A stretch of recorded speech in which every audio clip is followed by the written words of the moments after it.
신실한 주 사랑 나타내네.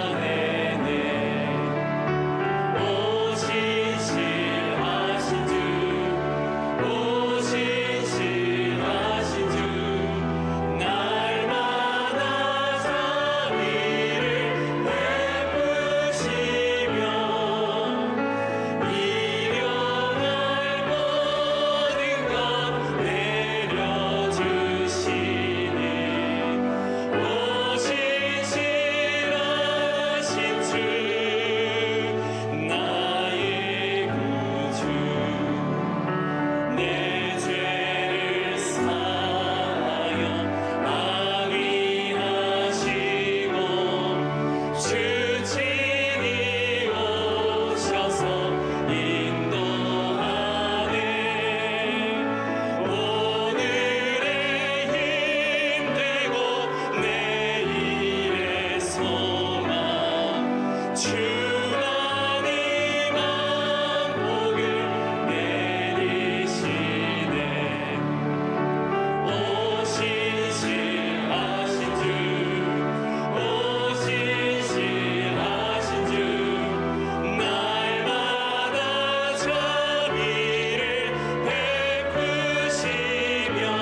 우리가 지난 시간에는 오병이어 사건을 살펴보았는데요.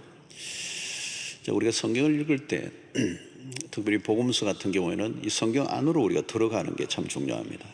사건의 바깥에서 이렇게 보는 게 아니고 내가 그 사건 안으로 들어가는 거죠. 물론 이제 상상을 통해서 필요한데요. 오병이어의 사건이 일어났던 그 현장으로 갔으면 어떤 일이 일어났을까요? 아마 5천 명이 남자, 그리고 아이들, 여자분들 다 포함해 2만 명이 그 조그마한 그 아이가 가져온 보리떡 5개, 물고기 2마리로 떼는데 계속 제자들이 떼고 떼도 먹고 배불리 먹고 12광주리가 남았다. 아주 쇼킹한 일이죠. 센세이션이 일어났을 겁니다. 어마어마한 이제 파장을 일으켰겠죠. 이 사건 이후에 무슨 일이 일어났는가를 오늘 여기에서 말씀하고 있는데요. 이 오병이어 사건 직후에 예수님이 행하신 일에 좀 주목할 필요가 있는데, 첫 번째는 제자들을 배를 태워서 베세다 강 건너편으로 보내시고, 그 다음에 무리들과는 작별을 하셨어요. 그리고 예수님은 산으로 올라가서 기도하셨다는 겁니다. 이 세 가지가 연결이 되어 있습니다. 45절을 보면 예수께서 즉시 제자들을 재촉했다는 거예요. 재촉하사 자기가 무리를 보내는 동안에 배 타고 건너편 베세다로 가게 하시고, 여기 재촉했다는 말은 예수님이 매우 서두르셨다는 겁니다. 강제성을 좀 띈 거예요. 제자들을 빨리 배 타고 가라. 지금 그냥 사라지라는 거예요. 빨리. 왜 그랬었을까요, 여러분? 무엇인가 심각한 상황을 예수님이 감지하신 겁니다. 어떻게 보면 지금 헤어질 때가 아니죠. 성공적인 사역을 하고 난 이후에 제자들이 갑자기 떠나고 싶지는 않을 거예요. 왜냐하면 이 지금 분위기를 좀 누리고 싶고, 또 이런 성공적 이 사역을 계기로 해서 뭔가 더 예수님의 그 부각을 위해서 뭐 다음 단계가 좀 필요하지 않겠나, 이제 이런 때였습니다. 그런데 갑자기 예수님이 강제 해산을 한 겁니다. 제자들 빨리 배를 태워서 강 건너가게 하신 거예요. 자, 여러분, 이것은 분명히 오병이어 사건과 연결이 되는 겁니다. 연관성이 있습니다.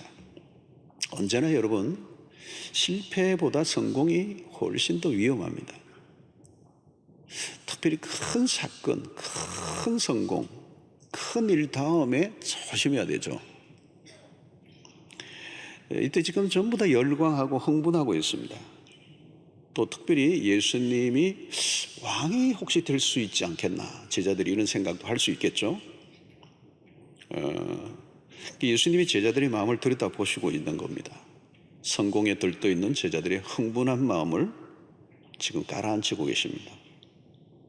자, 무리들과 작별을 하셨는데, 무리들이 누구입니까? 오병이어를 경험하고 환호하는 사람들, 열광하는 사람들이에요. 이 사람들은 이제 예수님에게 왕팬이 된 거나 마찬가지죠. 환호하는 겁니다. 자, 어느 정도 분위기인가 하면요, 요한복음 6장 15절에는 이렇게 얘기합니다. 그러므로 예수께서 그들이 와서 자기를 억지로 붙들어 임금으로 삼으려는 줄 아시고 다시 혼자 산으로 떠나가시니라. 자, 분위기가 짐작이 되죠, 여러분? 이분을 임금으로 삼아야 된다는 거예요, 예수님을. 예수님이 무리들과 작별하신 이유가 여기에 있습니다. 흥분한 군중은 위험합니다. 군중들이 막 흥분하면 위험해요. 그 군중들이 어디로 갈지 몰라요. 지금 상황에 예수님의 말이나 행동은 군중들에게 강력한 영향을 줄 수가 있습니다. 자칫하면 군중에 불을 지를 수 있죠. 잘못된 지도자들은 군중을 이용합니다. 대중을 흥분하게 만들어요. 대중의 인정을 받기 위해서 온갖 수단과 방법을 동원할 수 있습니다. 이 나쁜 지도자들이에요. 자기의 목적을 이루기 위해서 대중을 흥분시켜서 선동하는 거예요. 선동하는 지도자들. 역사 속에 많이 있었습니다. 그래서 모여든 숫자를 자꾸 부풀리는 거죠. 그 수가 힘이 되는 것이죠. 결국 그 숫자가 우상입니다. 자기의 지지도 뭐 이런 게 다 우상이죠. 그런데 주님은 대중의 인기를 즐기지 않으셨고 대중의 지지를 기대하지도 않으셨습니다. 대중의 지지, 그 환호, 거기에 어떤 기대도 가지지 않았습니다. 오병이어 사건은 메시아 신드롬을 일으켰습니다. 그러나 예수님은 군중들이 생각하는 그런 메시아가 아닙니다. 무리들은 자신들이 원하는 메시아가 따로 있었죠. 네. 그래서 대부분의 사람들은 이제 그들의 기호에 맞추어 이렇게 행동하다가 낭패를 당하게 되는 경우가 있습니다. 자, 주님이 제자들을 재촉하셔서 배를 태워 보내신 이유가 분명히 있는 것이죠. 제자들이 혹시 남아서 예수님은 기도하러 가셨더라도 제자들이 남아있게 하면 군중들의 열광에 기름을 부을 가능성이 많습니다. 그래서 그들을 떠나보내신 거죠. 요즘 소위 팬덤 현상이라고 그러는 팬덤 현상. 이 광신적으로 열광하는 문화 현상입니다. 왜 이런 일들이 일어나는가? 세상이 불안하다는 증거입니다. 사람들은 의지하고자 하는 대상을 찾습니다. 그래서 메시아를 찾죠. 메시아 신드롬이라고 얘기합니다. 항상 메시아를 찾아요, 사람들은. 당시 유대 상황도 마찬가지입니다. 백성들이 매우 불안해했습니다. 세례 요한의 출현과 예수님이 오시기 직전에 그 유대 상황은 막 정치적으로 경제적으로 소용돌이를 쳤어요. 구원자가 필요했던 거죠. 자신들이 원하는 메시아를 기다렸던 거죠. 그런데 그들이 찾는 메시아는 허상이었습니다. 허상은 언제 찾는가요? 여러분, 힘들수록 허상이 자꾸 허상을 쫓아요. 신기루죠, 신기루. 있는 것 같지만 사실은 없는 거예요. 하나님이 보내신 메시아가 아니라 내가 원하는 메시아, 그걸 계속 찾는 겁니다. 여러분, 우리 안에도 그런 게 있을 가능성이 굉장히 많이 있습니다. 자, 그런데 예수님은 제자들과 무리를 떠나 보내신 다음에 무엇을 하셨습니까? 46절에 보니까 무리를 작별하신 후에 기도하러 산으로 가시니라. 기도하러 산으로 가시니라. 자, 마가는 이 예수님의 행적을 하나하나 놓치지 않습니다. 그리고 아주 짧은 구절이지만 명장면을 목격하고 이렇게 기록해 놓은 겁니다. 홀로 기도하러 산으로 가셨다. 예수님은 제자들처럼 흥분하지 않으셨습니다. 아주 차분한 마음으로 어디론가 잠적을 하시는 겁니다. 가끔 여러분, 예수님은 잠적을 잘하세요. 안 보이시는 거예요. 중요한 시점마다 예수님은 기도의 자리로 가십니다. 대중들이 환호하면 대개는 정신을 잃어버립니다. 막 박수를 쳐주고 환호하면 여러분 뿅 갑니다. 경험해 보셨습니까, 혹시? 수많은 사람들이 환호를 하면 열일이 막 환호를 하면서 오빠 그러면 미칩니다. 여러분, 이때 마귀가 때로 달려듭니다. 마귀가 때로 달려들어. 40일 금식 후 마귀가 예수님에게 달려와서 시험을 걸죠. 이 돌들이 떡이 되게 하라. 성전 높은 곳에서 뛰어내리라. 이 말은 뭐냐면 너가 한번 멋지게 너의 모습을 보여라는 거예요. 멋진 한번 쇼를 한번 보여라는 거예요. 많은 사람들의 이목을 집중시켜라. 당신이 얼마나 매력적이고 대단한 사람인가를 증명해라. 여러분, 이 세상의 모든 문화 안에 이게 있죠. 달콤한 유혹입니다. 달콤한 유혹. 사람들이 유명해지기 위해서 얼마나 애를 씁니까? 인기도 지지도 다 목을 매는 거예요. 다 목을 매는 거예요. 여러분, 세상에서 치열한 경쟁이 벌어지는 이유가 뭡니까? 스타를 꿈꾸는 사람들이 한두 명이 아니죠. 그냥 스타가 되는 건 아닙니다. 경쟁에서 이겨내야 합니다. 치열한 경쟁에서 이겨야 영웅이 됩니다. 자, 그러면 그런 경쟁 사회 안에 들어가면 어떻게 되죠? 사실은 자아를 잃어버립니다. 대중의 요구를 따라 막 춤을 춰야 돼요. 계속 그들이 원하는 춤을 춰야 돼요.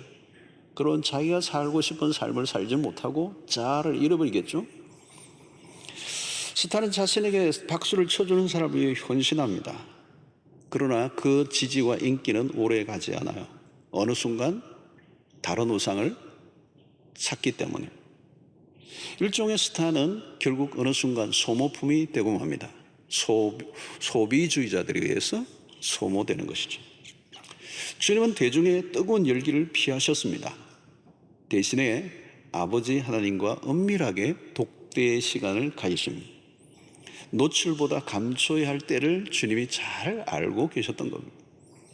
주님은 기적을 베풀러 오신 분이 아닙니다. 당신을 증명하기 위해서 오신 분도 아닙니다. 오직 하나님 아버지의 뜻을 이루기 위하여 오셨습니다. 주님은 환호한 무리와 거리를 두시고 하나님에게로 다가가셨습니다. 주님은 대중의 지지를 의지하지 않으셨습니다. 역사를 보면 대중이 지혜롭기보다 어리석은 선택을 할 때가 더 많았습니다. 주님이 이미 앞을 내다보고 계시죠. 지금은 환호하는 군중이 언젠가는 당신을 십자가에 못 박으라고 소리를 지르는 군중으로 바뀔 것을 주님은 알고 계셨어요. 그리스도는 기도의 시간에 아들로서 아버지의 뜻에 마음을 고정하십니다. 성도 여러분, 기도는 환난 날을 대비하는 것입니다. 제자들은 주님에게서 기도를 배웠어야 합니다. 평소의 기도 생활이 참 중요합니다. 평소. 제자들은 기도의 필요성을 아직 알지 못해요. 여러분, 주님의 기도는 초심이 흔들리지 않게 하는 일입니다. 여러분, 우리의 인생이 언제나 곤두박질을 치는 이유는 그 중심을 잡고 살아가기 어렵기 때문에요. 사건이 일어나고 여러 가지 상황이 휘몰리면 중심을 잃어버려요. 이 중심을 잡지 못하면 어디론가 쏠리게 되고 치우치게 되고 바닥을 치게 되는 것입니다. 중심을 잃지 않으려면 기도의 시간을 붙잡아야 합니다. 여러분, 하나님과 독대하고 있는 사람과 하나님과 독대가 없는 사람은 결국은 큰 인생의 차이를 만들어내는 것입니다. 오늘 주님은 이 거대한 사건의 소용돌이 속에서 고요한 시간, 기도의 시간을 찾고 있는 것은 오늘 우리에게 보여주는 최고의 명장면 중에 하나입니다. 자, 갑자기 제자들이 주님과 떨어져 있게 됐죠. 이때 제자들의 실력이 드러날 때입니다. 그들이 타고 가는 배에 풍랑이 일어납니다. 48절 보니까 바람이 그스름으로 그랬습니다. 역풍이 부는 겁니다. 제자들이 힘겹게 노 젓는 것을 보시고, 엔진이 있는 배가 아닙니다. 노를 젓는 배예요. 근데 풍랑이 일어나 역풍이 부니까 바람이 그스름으로, 그죠? 언제요? 밤 사경쯤에 바다 위로 걸어서 그들에게 오사 지나가려고 하시며, 자, 여기에서 바람이 그스름으로라고 하는 것입니다. 자, 바람이 거세게 부니까 목적지로 가기보다는 더 밀려가는 겁니다. 종종 갈릴리 바다에는 돌풍이 불어닥쳤습니다. 북쪽으로부터 부는 바람입니다.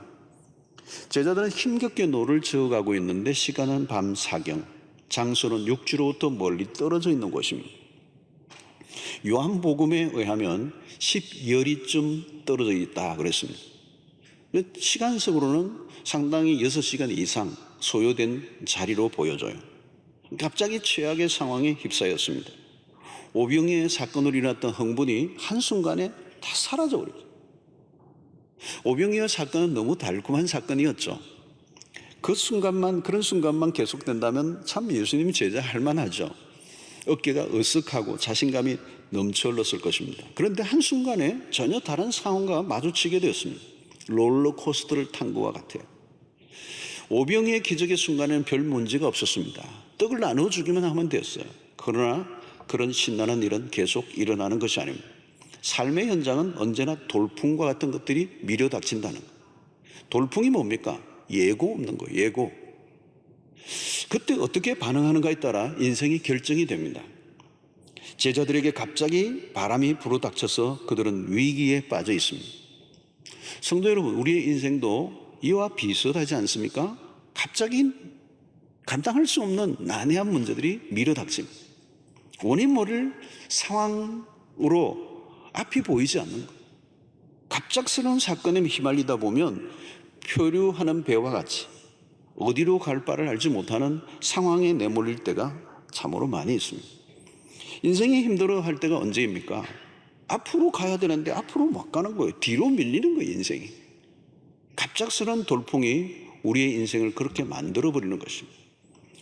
우리는 이제 작년 이맘때쯤부터 시작된 이 불어닥친 코로나 팬데믹 상황이 마치 인생에 불어닥친 돌풍과도 같습니다. 우리의 일상의 모든 일상을 멈추게 해버렸습니다. 사람들이 두려움에 떨고 혼란에 빠져 있습니다. 우리의 계획에 전혀 없던 일들이 벌어졌습니다. 재작년 말에 중국 우한에서 시작된 몇 사람이 감염되는 얘기만 해도 남의 얘기처럼 들었습니다. 그게 우리까지 오늘 우리 모두가 이렇게 오랫동안 마스크를 쓰고 우리의 삶의 모든 것을 바꿔 놓을지 아무도 몰랐습니다. 여러분, 바다 한가운데서 폭풍을 만난 것과 같이 우리의 삶도 고통의 한가운데로 내몰렸습니다. 삶이 앞으로 가는 것이 아니라 뒤로 밀려난 거예요. 힘든 것은 목표한 것과 거리가 멀어졌다는 거예요. 세웠던 많은 계획들이 물거품이 되어버렸어요. 우리가 원하던 목적지가 아닌 다른 곳에서 지금 표류를 하고 있는 분들이 많아졌습니다. 우리의 삶의 모든 게 다 뒤엉켜버리고 말았던 거죠. 성도 여러분, 이럴 때 우리에게 필요한 것이 무엇입니까? 믿음이 필요해요. 문제는 믿음이 갑자기 생기는 게 아니라는 거예요. 평소에 닦아 놓았던 믿음이 중요해요. 주님은 제자들이 믿음으로 반응하기를 원하셨습니다. 그런데 어떻게 그들이 반응했습니까?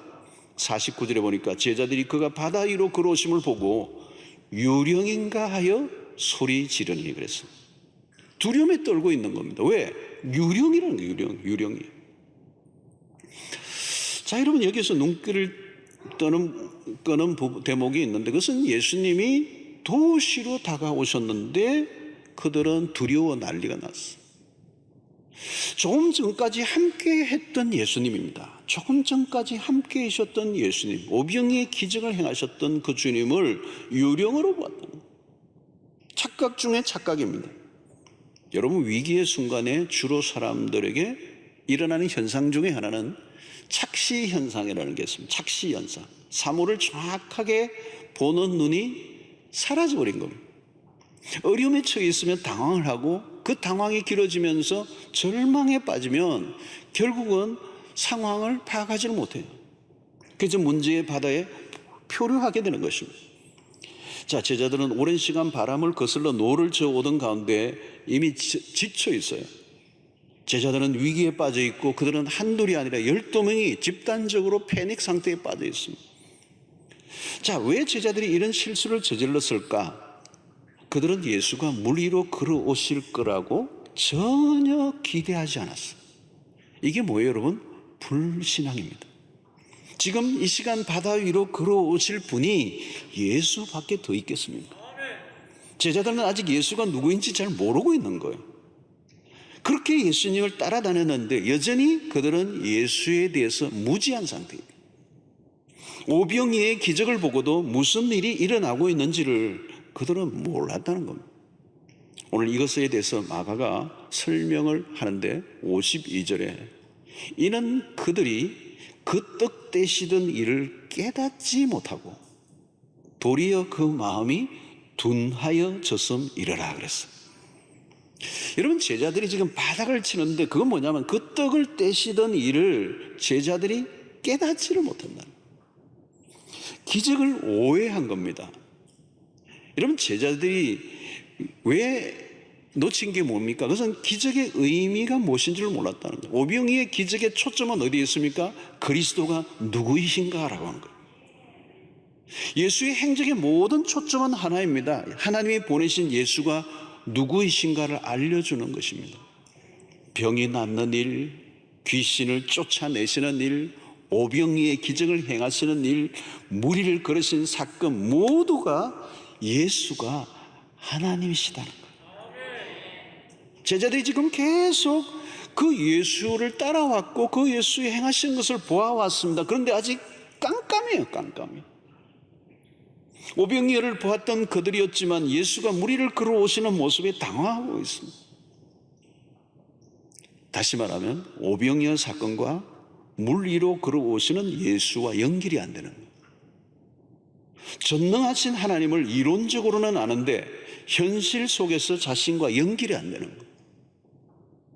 다른 사람의 간증은 많이 들어왔는데 그것이 나와는 전혀 연결이 안 되는 거예요.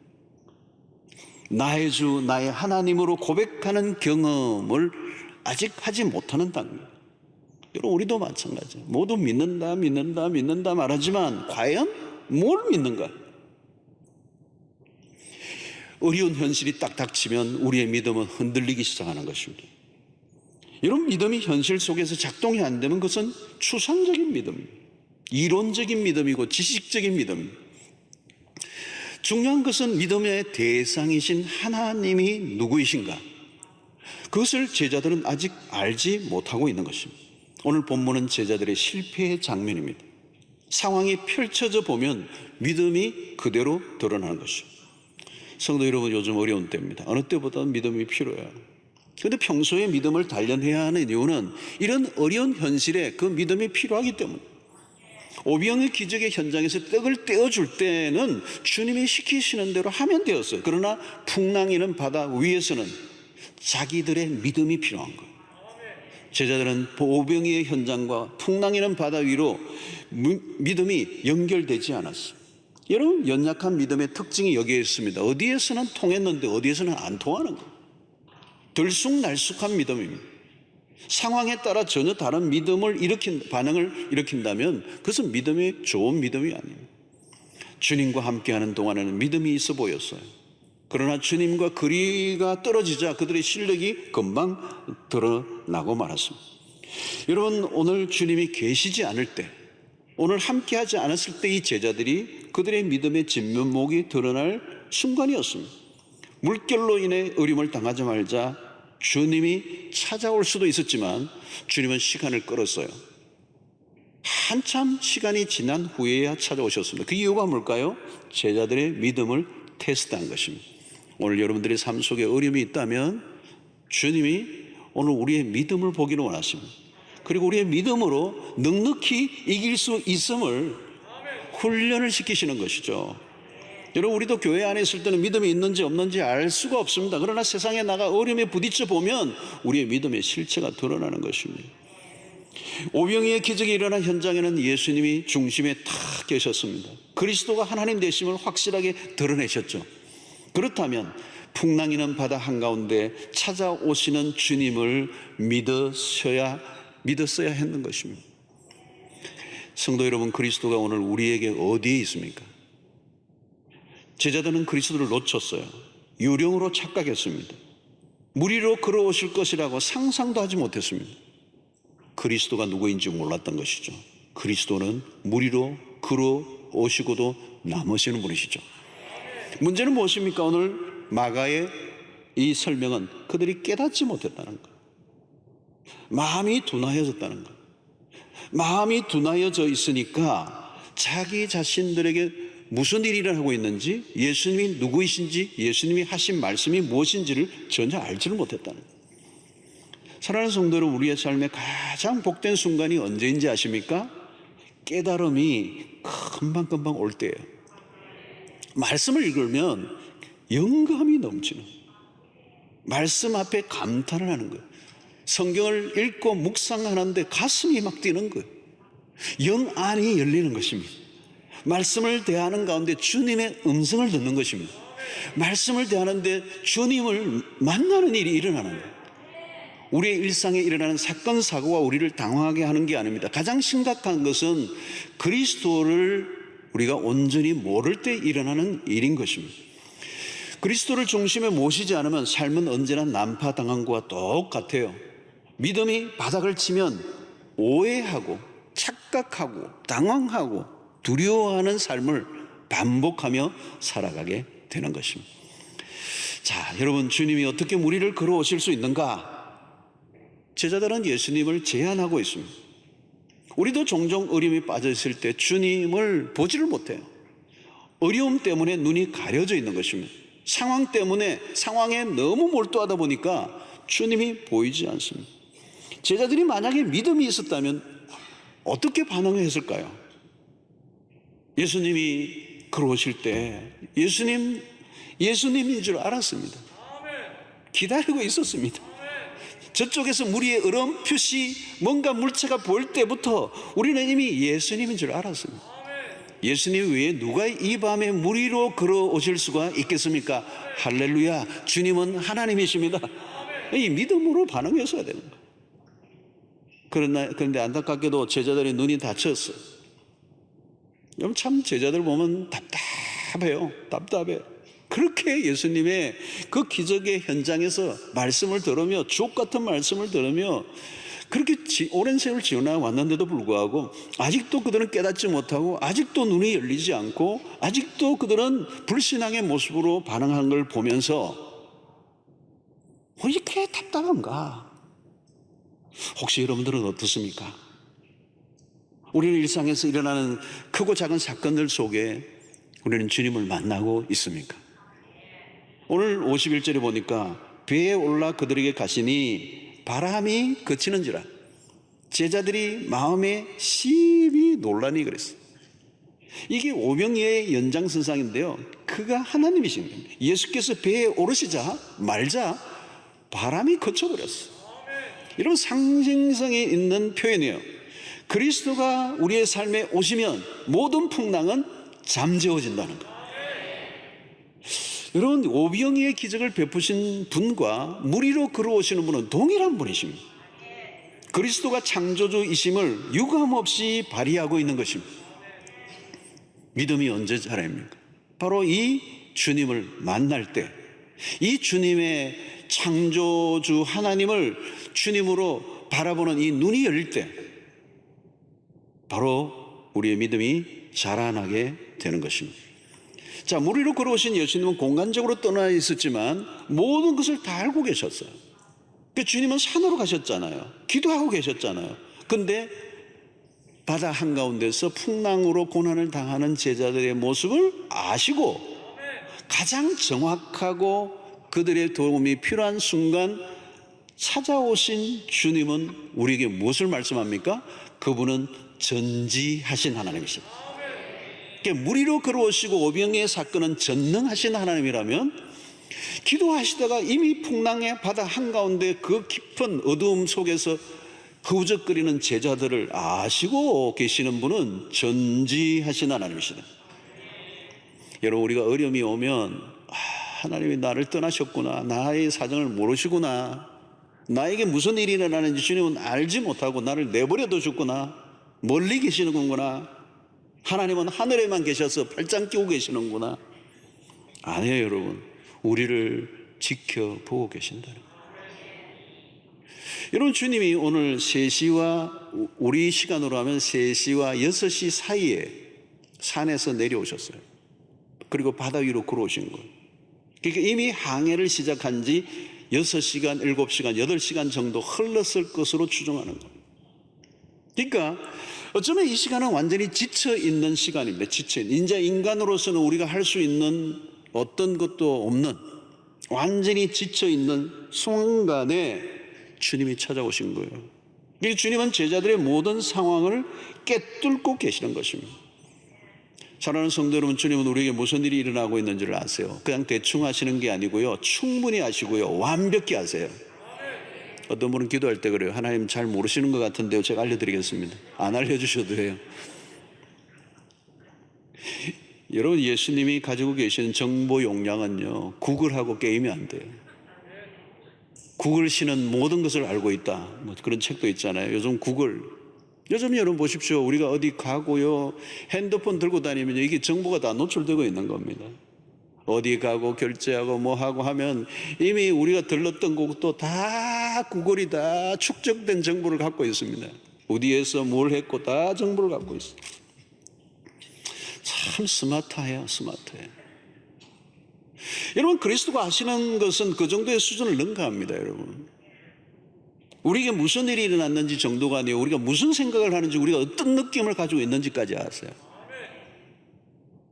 여러분, 구글은 지금도 계속 정보를 축적하고 있습니다. 그런데 하나님은 그런 분이 아니세요. 이미 충분히 완전하게 알고 계세요. 뭐 더 너에 대해서 좀 오늘 정보를 좀 캐봐야 되겠다, 그런 분 아니세요. 이미 전지하신 하나님이십니다. 전지. 여러분, 전지하신 하나님 앞에서 우리가 속일 수 없다는 점이 참 불편해요, 어떤 때는. 그러나 전지하신 우리의 모든 것을 아시는 하나님은 우리에게 주는 은혜가 더 큽니다. 우리의 삶이 하나님의 시선 앞에 있다는 것이 복이죠. 하나님 우리를 주목하십니다. 한밤중 물결에 거슬러 괴로이 노를 젓는 제자들은 주님의 시야 안에 있었습니다. 시야 안에 있다는 말은 돌봄 가운데 있다는 겁니다. 주님 우리의 삶의 한가운데 계십니다. 멀리 계시지 않습니다. 풍랑의 한가운데 찾아오십니다. 우리의 미래도 우리가 다 알지 못하지만, 예측할 수 없는 일이 앞으로도 수없이 일어나지만 두려워하지 않을 이유는 긍휼이 풍성하신 우리 하나님이 우리의 형편과 처지를 아시고 돌보시기 때문에. 오늘 50절 보십시오. 그들이 다 예수를 보고 놀람이라. 이에 예수께서 곧 그들에게 말씀하여 이르시되 안심하라, 내니 두려워하지 말라 하시고. 여러분, 그리스도가 오신 순간 모든 삶에 다 혼란이 끝이 납니다. 고요함이 찾아오고 혼란이 정리가 되고 그들은 목적지에 도착하게 되죠. 우리의 인생의 항로에 주님이 찾아오실 때 놀라운 일이 일어난다. 그래서 53장 54절 보십시오. 건너가 게네사렛 땅에 이르러 대고 배에서 내리니. 그들의 노력으로는 아무리 노를 저어도 목적지로부터 멀어져 갔어요. 도달할 수가 없었어요. 자기의 계획과 자기의 모든 수단과 방법을 다 동원해도 다가갈 수 없었는데, 주님이 배에 타시자 풍랑은 멈추고 그들의 배는 목적지에 대어 배에서 내리니. 사랑하는 성도 여러분, 오늘 우리의 삶에도 그런 역사가 있게 되기를 축원합니다. 우리의 삶에 주님이 함께 동행하시면 이 풍랑이 잠잠게 될 줄로 믿습니다. 우리의 삶을 사는 동안에 위기는 수없이 찾아오죠. 사건에 휘둘리면 정신을 잃고 혼란에 빠집니다. 분별력도 사라져버립니다. 착시 현상이 일어납니다. 그때 여러분, 우리가 해야 할 것은 그리스도에게 주목하는 것입니다. 우리는 사건과 일들 속에 하나님을 더 많이 경험하는 일들이 필요합니다. 풍랑이 일 때 우리 곁에 다가와 계시는 주님을 만나야 하는 것입니다. 오늘 또 믿음의 역사는 일어납니다. 그리스도가 하나님이심을 매 순간 경험할 수 있게 되기를 축원합니다. 주님은 우리를 도우러 오셨는데, 우리와 함께 하시는데 우리는 그를 유령이라고 소리를 지르고 있지는 않는다. 날마다 신앙생활을 하면 할수록 주님을 더 깊이 알아가는 은혜가 있게 되기를 축원합니다. 사건에 휘말리지 말고 우리의 눈을 열어, 믿음의 눈을 열어 주님의 말씀하심을 듣고 주님이 보여주시는 것을 보는 은혜가 있게 되기를 축원합니다. 사랑하는 성도 여러분, 일상에서 하나님을 만나는 경험을 하셔야 돼요. 주님은 멀리 계시는 분이 아니고 우리의 곁에 계시는 분이시다. 우리 일상의 크고 작은 사건 속에 하나님의 하나님 되심을 경험할 수 있게 되기를 축원합니다. 오늘 우리는 이 코로나 팬데믹으로 어느 시대보다도 위기의 풍랑을 맞고 있습니다. 예측 불후의 사건이 매일매일 일어납니다. 이때 우리에게 필요한 것은 믿음의 반응입니다. 하나님을 더 뜨겁게 만날 수 있는 때가 지금인 줄로 믿습니다. 위기의 순간에 다가오시는 주님을 눈을 열어 환영하는, 놀라 어쩔 줄 몰라 떠는, 유령이라고 여기며 당황하는 불신앙의 제자들의 모습과 다르게 우리는 믿음으로 눈을 열어 우리에게 다가와 함께 하시는 그 주님과 함께 이 풍랑 인연하여 더 주께로 더 가까이 나가고 오히려 풍랑을 잠잠케 하심으로 목적지에 더 빨리 당도하게 하시는 하나님의 역사를 경험하는 은혜가 있게 되기를 축원합니다.